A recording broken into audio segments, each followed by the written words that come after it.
ओम श्री गुरु सत्ताय नमः। सभी को प्रणाम। पिछले ऑडियो में आप लोगों ने सुना कि परम पूज्य गुरुदेव को पूजा कक्ष में दादा गुरुजी ने गायत्री साधना के लिए आश्रम बनाने की प्रेरणा दी। आइए अब आगे सुनते हैं।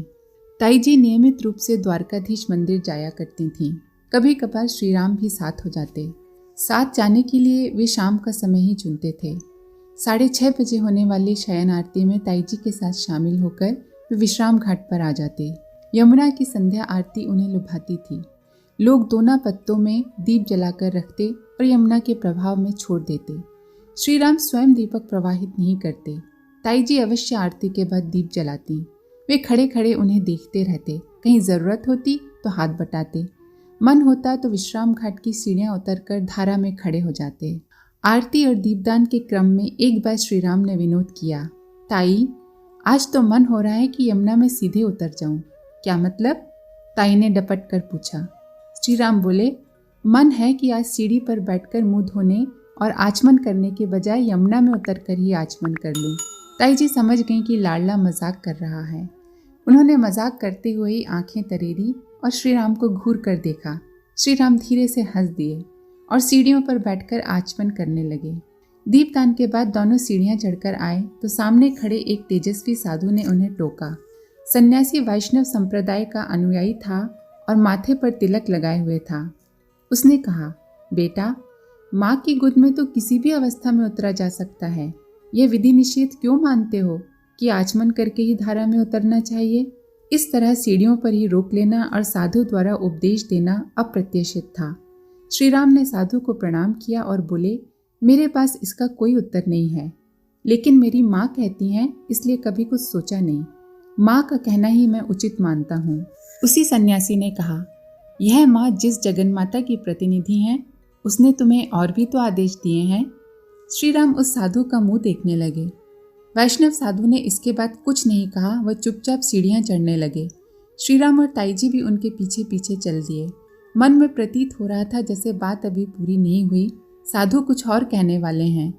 लेकिन सीढ़ियाँ चढ़ते हुए साधु ने एक शब्द भी नहीं कहा। वह चबूतरे नुमे मंदिर के पास आकर रुक गए।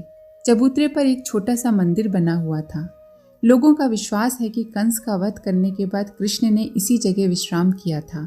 साधु चबूतरे के पास खड़े होकर श्री राम की ओर देखने लगे। वो बोले, जानते हो ना जगन माता ने तुम्हें क्या आदेश दिया है? श्री राम उनकी बातों को समझ नहीं पा रहे थे। अवाक से उनकी ओर देखते रहे।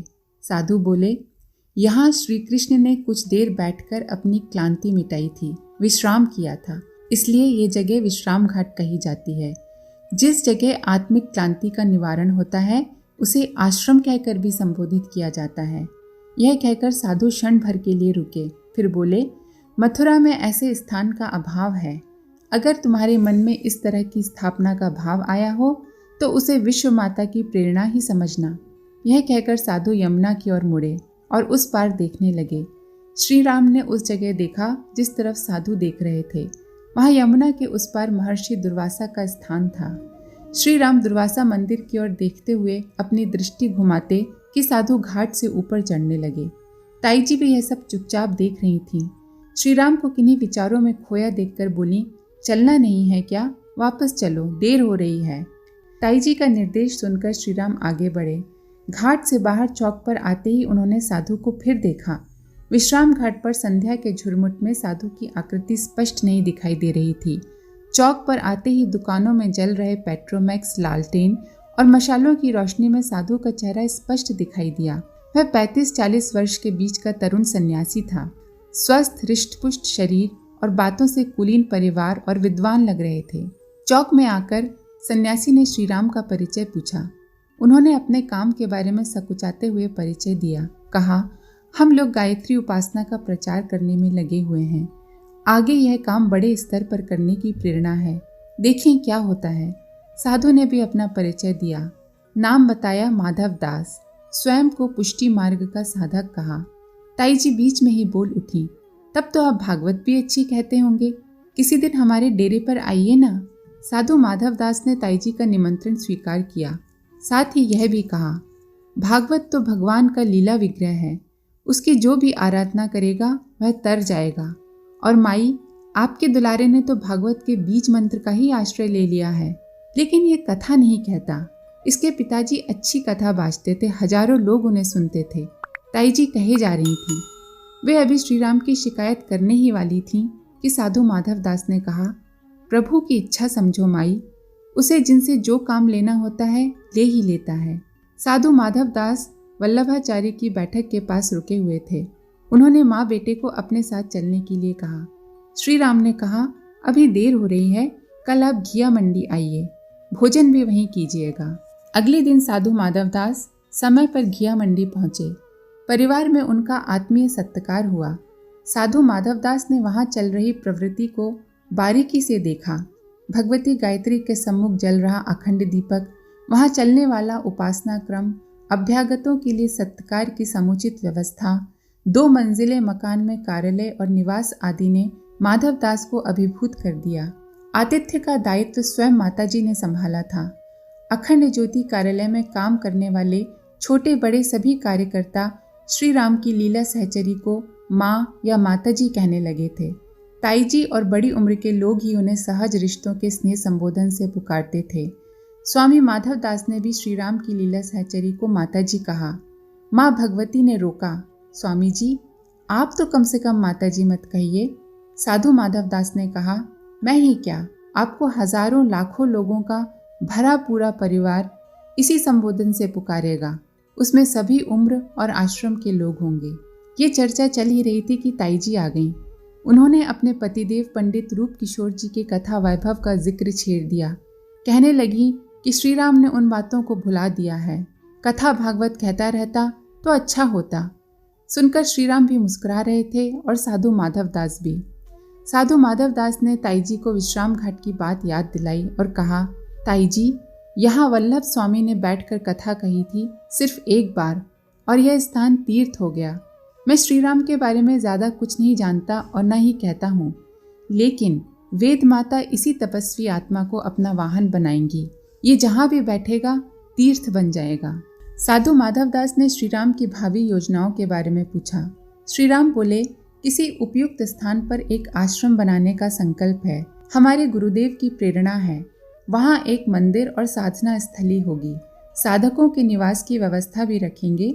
ऐसा वातावरण रखने का मन है कि साधकों को आत्म परिष्कार में सहायता मिले। साधु माधव दास ने सहज ही पूछा, वह स्थान भी क्या हमारे गुरु भगवान वल्लभाचार्य जी महाराज की बैठक के समान होगा? श्री राम ने कहा, हम वल्लभाचार्य महाराज से अपनी क्या तुलना करें। वे यदि होते तो उनकी चरण रज लेकर हम आरंभ करते। स्वामी जी महाराज ने 16वीं शताब्दी के उस अंधकार युग में भी पूरे ब्रज क्षेत्र में साधना केंद्रों की स्थापना कर दी थी। हम एक केंद्र बना लें तो भी धन्य है। साधु माधव दास करीब 2 घंटे तक अखंड ज्योति कार्यालय में रुके और उठते उठते कहने लगे कि आपके साथ जुड़कर भगवान की सेवा करने का मन होने लगा है, लेकिन आपका साधना संप्रदाय थोड़ा अलग है, क्या किया जाए? श्री राम बोले, मार्ग भिन्न है तो क्या हुआ, हम सभी उस परम चेतना को अपने जीवन में व्यक्त करने का प्रयास कर रहे हैं। भगवान श्री कृष्ण, गायत्री माता, राम, शिव, शक्ति और ईश्वर के सभी रूप तत्वतः एक ही हैं। आप हमारे साथ ही हैं। लेकिन इससे साधु माधव दास का मन नहीं मान रहा था। उनके चेहरे पर दिखाई दे रही अतृप्ति को पहचानते हुए श्री राम ने कहा, आपका हमारे साथ जुड़कर काम करने का मन है ना? तो एक काम कीजिए, गायत्री आश्रम के लिए जगह तलाशने में हमारी मदद करिए। साधु को जैसे दिशा मिली, उन्होंने तुरंत हाँ कह दिया और उठकर चलने लगे। फिर आने की बात कहते हुए वे सीढ़ियां उतर गए। श्री राम उन्हें छोड़ने के लिए नीचे तक गए। दीपावली के दूसरे दिन भैया दूज का पर्व। यमुना किनारे इस दिन विशेष आयोजन होता है। भाई अपनी बहन को यमुना में स्नान कराने लाते हैं और पूजा उपचार के बाद यथाशक्य भेंट देते हैं। ताई जी को यमुना स्नान कराने के लिए सहपऊ से उनके भाई पंडित हरिदास आए। सुबह घर में चलने की तैयारी होने लगी तो उन्होंने साथ लाए वस्त्र आभूषण दिखाए। ताई जी ने कहा, हरि, मुझे ये सब नहीं चाहिए। भाई ने कहा, मना करते हुए अच्छा लगता है क्या? असगुन क्यों कर रही हो? देख तो लो एक बार, फिर भले ही कोई और चीज़ ले लेना। ताई जी ने कहा, मना नहीं कर रही, ये सब तो लूंगी ही। आज कुछ और भी मांगने का मन है। भाई बहन के देर तक चले संवाद से यह निश्चित हुआ कि स्नान के बाद भाई बहन और भांजा श्री राम नौका में बैठकर यमुना के उस पार जाएंगे। ताई जी ने अपने भाई को बता दिया कि श्री राम ने मथुरा में एक आश्रम बनाने का निश्चय किया है, उसके लिए कुछ जगह वगैरह देखकर आएंगे। यमुना स्नान और पूजा आदि से निवृत्त होते ही तीनों यमुना के उस पार पहुंचे। माधव दास ने जिस जगह दुर्वासा मंदिर बताया था वह हंसगंज और किशनगंज के बीच थी। मंदिर में जाने के बजाय उन्होंने नदी का कछार छानने में समय बताया। यमुना में पानी पूरे वेग से बह रहा था। कछार और किनारे पर बसे गांव में घूमते हुए 4 घंटे बीत गए। कोई जगह ऐसी नहीं दिखाई दी जहां श्रीराम का मन अटका हो। 1.5-2 एकड़ तक के 3 टुकड़े देखे, एक बगीची भी देखी, उसमें सती के चरण बने हुए थे, शिवालय भी था। ये जगह ईसापुर गांव के पास थी। ताई जी को जगह अच्छी लगी। उनका कहना था जमुना के इस पार श्रीराम का आश्रम और उस पार द्वारकाधीश का मंदिर बड़ा अच्छा रहेगा। बहू रानी गौरी शंकर की पूजा करती हैं, उनके लिए भी यहाँ जगह है। हरिदास जी ने पूछा, कुछ जम रहा है भांजे? सुनकर श्रीराम ने कोई उत्तर नहीं दिया। वे शून्य में ताक रहे थे। तीनों वापस चल दिए। रास्ते में श्रीराम ऊहापोह से बाहर आए और कहने लगे, आज देखी हुई किसी भी जगह पर आश्रम नहीं बना सकते, हमें कोई और जगह देखनी होगी। श्रीराम के इस निर्णय पर न ताई जी ने कोई प्रश्न किया और न ही उनके मामा ने। श्रीराम ने खुद ही कहा, हम किसी ऐसे स्थान पर आश्रम बनाएंगे जहाँ पहले कुछ सिद्ध संतों ने तपस्या की हो। उनकी तपस्या की ऊर्जा स्थान को भी गरमाए रखेगी। हमें तपोभूमि बनाना है, सिर्फ मंदिर या पूजा पाठ की जगह नहीं। ताई जी ने पूछा, तपोभूमि में क्या करोगे? श्रीराम ने कहा, यह तो भगवान ही जाने, लेकिन अभी इतना ही स्पष्ट हुआ है कि गायत्री महाविद्या की शोध करना है। उस महाविद्या को जन जन तक पहुंचाना है। इस काम में तपस्वी और मनस्वी साधक लगेंगे। उनके लिए मंदिर भी होगा, आवास भी और यज्ञ करने की व्यवस्था भी। लेकिन वह स्थान मथुरा वृंदावन में विद्यमान और मंदिरों की तरह नहीं होगा, जहाँ लोग आते हैं, दर्शन करते हैं और घूम फिरकर वापस चले जाते हैं। पंडित हरिदास ने बहन को चिढ़ाने के अंदाज में कहा, तो क्या तुम्हारी माँ द्वारकाधीश के मंदिर में घूमने फिरने जाती हैं? सुनकर ताई जी चौंकी। उन्होंने श्रीराम को घूरते हुए देखा, जैसे स्पष्टीकरण मांग रही हों। श्रीराम ने कहना शुरू किया, मथुरा वृंदावन में जितने भी विख्यात देवालय, मंदिर या पवित्र स्थान हैं, वे पर्याप्त जीवंत और जागृत नहीं हैं। कारण यह है कि उन स्थानों पर मध्यकाल के अंधकार युग में घोर अत्याचार हुए, अनर्थ अमंगल घटित हुआ। उन अनर्थों के कारण पूजा साधना का क्रम नियमित नहीं चल सका। वे उपचार बंद हो गए जिनसे ऊष्मा बनी रह सकती थी। मामा जी, आपने द्वारकाधीश मंदिर के बारे में कहा, यह उत्सव मंदिर है। व्यक्ति अपनी श्रद्धा भावना के अनुसार यहाँ से भगवान का अनुग्रह ग्रहण करता है। जिस मंदिर की कल्पना हम लोगों ने की है वह साधना मंदिर होगा। तपोभूमि नाम इसीलिए दिया है। वहाँ ऊर्जा का प्रभाव पहले से विद्यमान हो तो कम से कम 24 वर्ष के एक श्रम से बच जाएंगे। श्रीराम की इन बातों को कहते सुनते हुए द्वारकाधीश से घिया मंडी तक का रास्ता कट गया। सभी का धन्यवाद। ओम शांति। हमारे YouTube चैनल को सब्सक्राइब करें और बेल आइकन को दबाकर ऑल पर क्लिक करें ताकि नोटिफिकेशंस आपको मिलती रहें।